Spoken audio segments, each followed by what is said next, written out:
چاروں اماموں کی پیدائش اور وفات کا سال بتا دیں. اے لو جی اے سوال جی ادھر چکے کرنا ہے, میں بتا دوں کیا نکالیں گے وہ. اس طرح کی اس تو بات ہے جو دس دیں گے کہ ماں پیو دے نام دسو, نکاح کنے پڑھایا سی, وہ کڈنا کہ جے چوں وہ کڈو. اس میں سے پتہ کیا نکالتے ہیں, ذرا یہ میں جو سوال لکھ رہا ہے اس کو ٹونٹ نہیں کر رہا, آپ کے دماغ میں کسی نے ڈالا ہے, میں اس کو کہہ رہا ہوں سوال بے فکر ہو کے تھے لکھا کرو, ٹھیک ہے نا. ہم نے آج تک کسی سے اس کا مسلک نہیں پوچھا, کبھی کسی سے نہیں پوچھا کہ اے پٹھا سوال کے لیے لکھا کھلو جائے.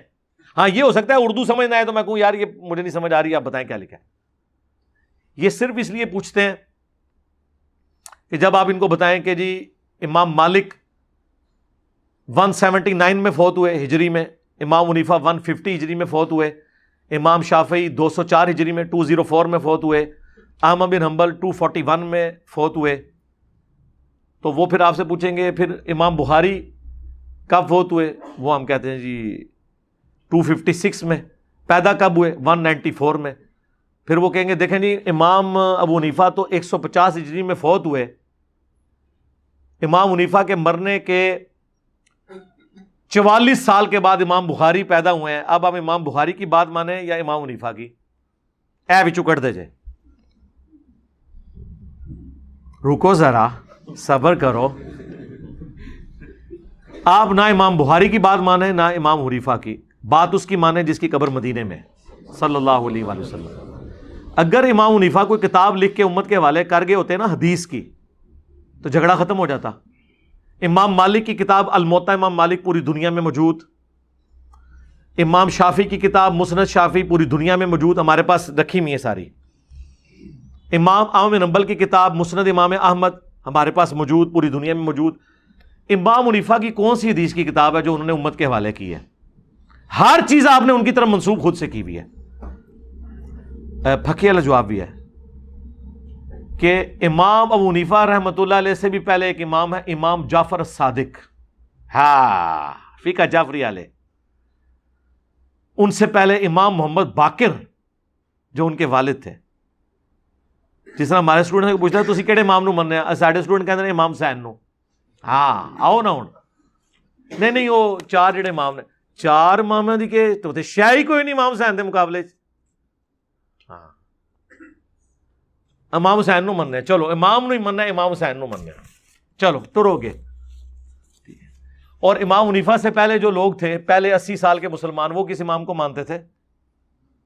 اور امام حنیفہ خود کس امام کو مانتے تھے؟ نبی علیہ السلام. 197 مسئلہ میں نے تفصیل اس کے اوپر ریکارڈ کروا دیا. باقی سان سن دسنے کچھ نہیں ہونا.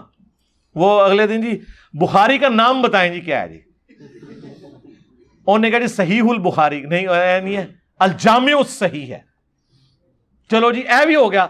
اس طرح کہنے نال رفع الیدین دی حدیثاں ختم ہو گیا بخاری چوں یا وہ ضعیف ہو گیا. اس سے پتہ کیا کرتے ہیں, اس کو کہتے ہیں پرابلم اینڈ. اس کے بعد وہ اپنی پبلک پہ دھاک ڈالتے ہیں کہ جن کو یہی نہیں پتا کہ بخاری کا نام کیا ہے, لہذا اگر یہ بخاری سے کوئی حدیث بتائے نا آپ نے نہیں ماننی. یہ ہوتی وجہ.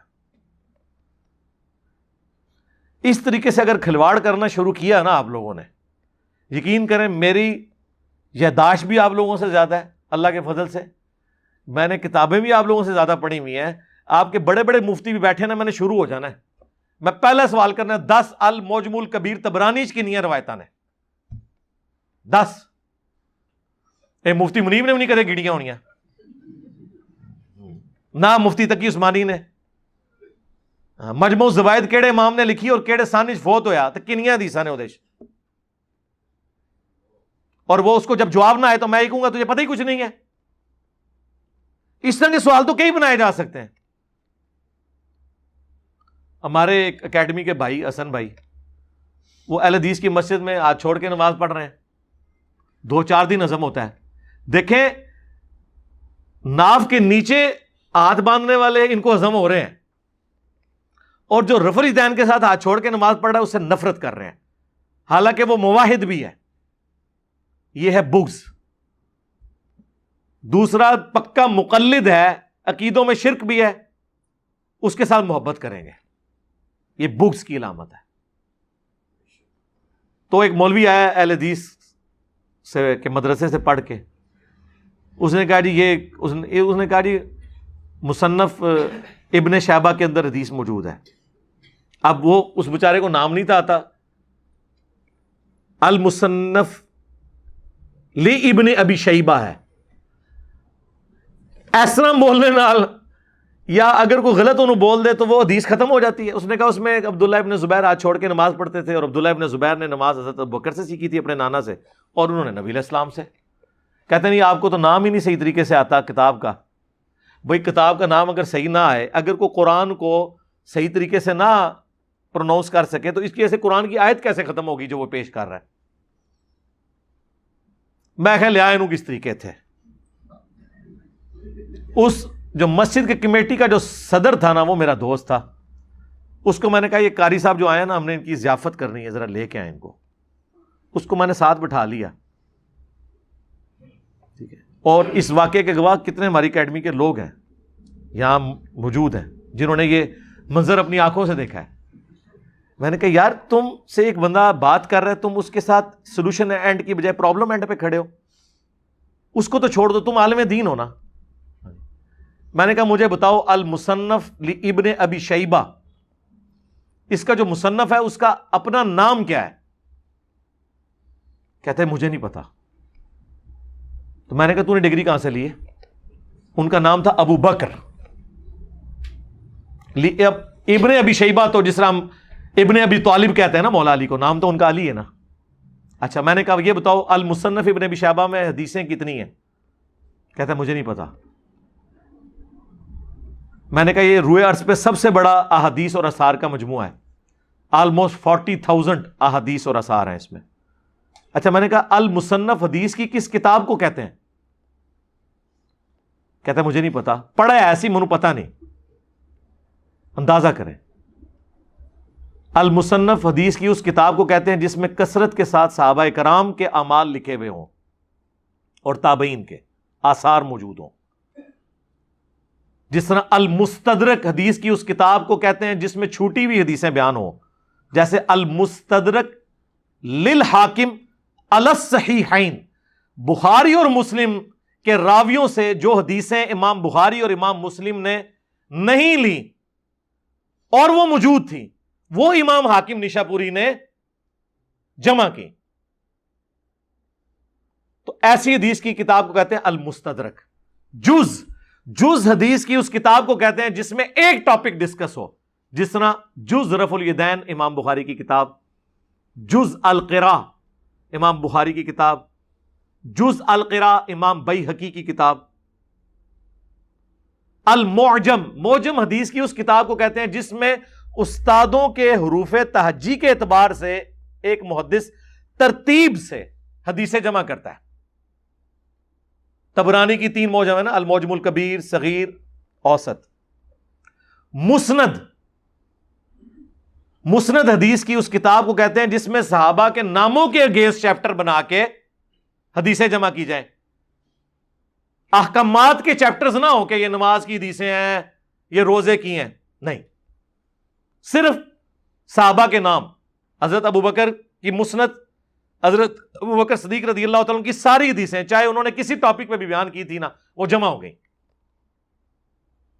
پھر حضرت عمر کے اوپر چیپٹر, انہوں نے جتنی حدیثیں بیان کی وہ جمع ہو گئی.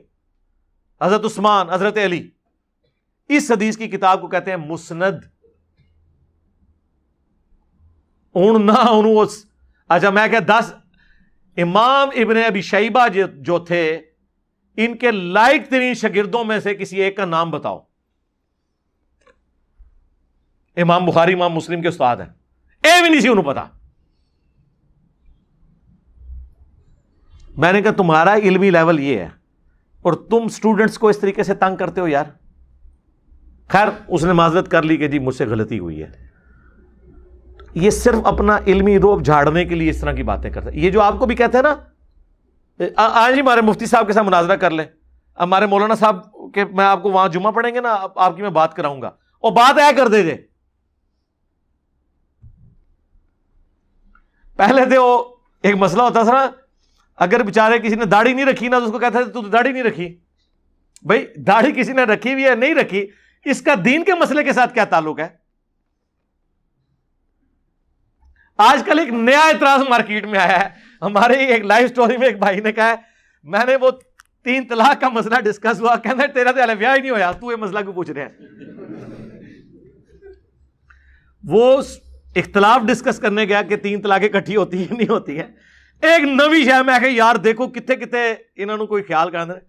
حالانکہ طلاق کے مسائل شادی سے پہلے ہی سیکھنے ہوں گے, بعد میں سیکھنے کا تو فائدہ نہیں, کیونکہ یہ دے کے تو فتوے لے رہے ہوتے ہیں آ کے. اور یہ منڈا ذرا غصے ہی سی, بس سمجھ نہیں لگی ہم. یہی منڈے نو پہلے پتا ہوئے بھئی نکاح طلاق کے مسائل شادی سے پہلے پتا ہونے چاہیے, تب فائدہ ہے.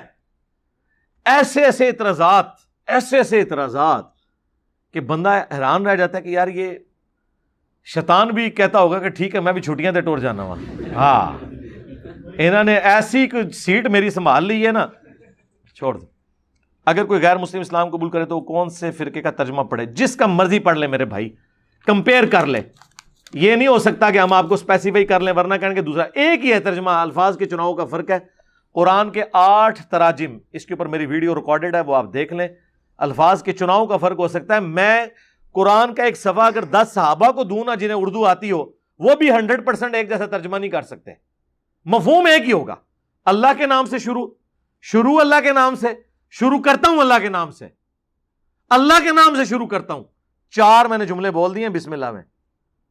کسی نے شیطان کے نام سے شروع کیا ہے, وہ ادھر جی بڑھیا ہے. دیکھو جی اعلیٰ حضرت نے ترجمہ کیا ہے اللہ کے نام سے شروع, اور اشرف تھانوی نے کیا ہے شروع کرتا ہوں اللہ کے نام سے. انہیں تو شروع کیتا ہے, اعلیٰ حضرت نے اللہ تو شروع کیتا ہے. ادھی پھر میں پھکی دیتی سی کہ بسم اللہ میں بھی تو اللہ بعد میں آ رہا ہے. بسم اللہ میں اللہ پہلے ہے بعد میں, تو پھر بسم اللہ بھی اپنی بدل لو. اللہ الذی باسمہ ابدہ, اے بنے گی اللہ ہے وہ جس کے نام سے میں ابتدا کرتا ہوں. اے تہاڈی بسم اللہ ہونی چاہیے. پھر ان معاملات کے اندر یہ لوگ نا الجھاتے ہیں. یہ پتہ کیوں کرتے ہیں, پچ کھو دیں تاکہ وہ بہت جی اختلاف ہے جی قرآن جناب حدیثاں بے شمار نے جی. او یار اگے بھی کڈ نا, مطلب میں ہوں نہیں سیکھنیاں,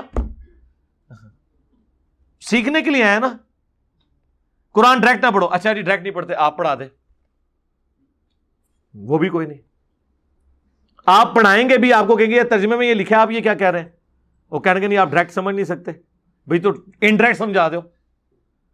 اور یہ ہمارے اوپر بھی جو الزام لگاتے ہیں نا کہ انجینئر صاحب, میں نے کوئی قرآن کا ترجمہ کسی کے حوالے نہیں کیا. میں نے ہمیشہ کہا ہے کہ بریلوی ہو بریلویوں کا ترجمہ پڑھو, حمزہ بریلوی کا, دیوبندی ہو اشرف تھانوی کا پڑھ لو, اہل حدیث ہو جونا گھڑی کا پڑھ لو, اہل تشیع سید فرمان علی شاہ کا پڑھ لو, فرقوں سے ہٹ کے پڑھنا ہے مولانا مودودی کا پڑھ لو, فتح محمد جلندری کا پڑھو. صحیح میرے بھائی, ترجمہ جس کا مرضی آپ پڑھیں.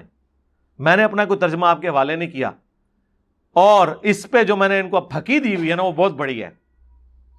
کوئی دنیا کا بریلوی یہ دعویٰ کر سکتا ہے کہ میں احمد بریلوی سے بہترین ترجمہ کر سکتا ہوں قرآن کا؟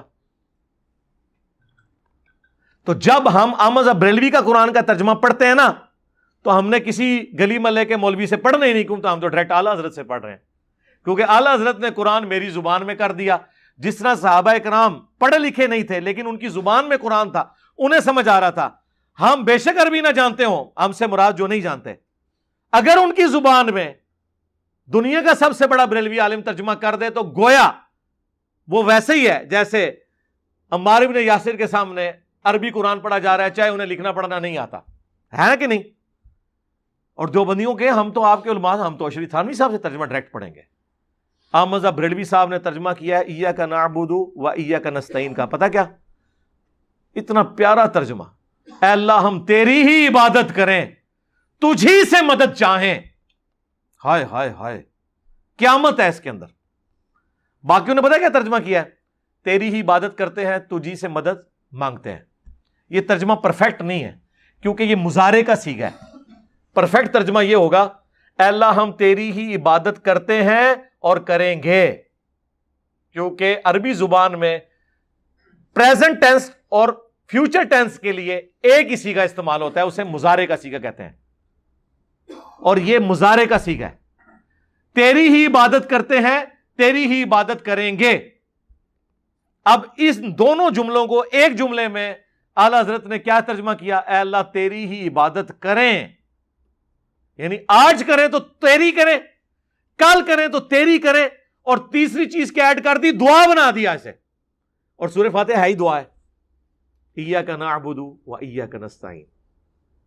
لیکن اب کتنا افسوس ہے، وہی اعلی حضرت، ان سے پوچھا گیا کہ جی مصیبت اور پریشانی میں آپ کیا کرتے ہیں؟ وہ کہتے ہیں میں نے تو جب بھی پکارا یا غوث ہی کہا. ہائے ہائے ہائے. تے ترجمے یہ قرآن کہانی کرائی ہے سانو. پھر تو پھر ہم اعلیٰ حضرت سے بھی اختلاف کریں گے. علمی اختلاف تو کسی سے بھی ہو سکتا ہے کہ سر آپ نے قرآن کے ترجمے میں تو یہ لکھا کہ تیری ہی عبادت کریں، تجھی سے مدد چاہیں. اب یا غوث العظم دستگیر کہاں سے آپ لے آئے؟ آپ تو اپنے ترجمے کے مطابق نہیں چل رہے. اور یہی وجہ ہے کتنے ہمارے اسٹوڈنٹس آپ لائف سٹوری میں دیکھیں 90% بریلوی ہیں، اپنا ہی ترجمہ پڑھتے ہیں، ریورٹ ہو جاتے ہیں. کیوں؟ قرآن میں طاقت ہے اللہ کے فضل سے.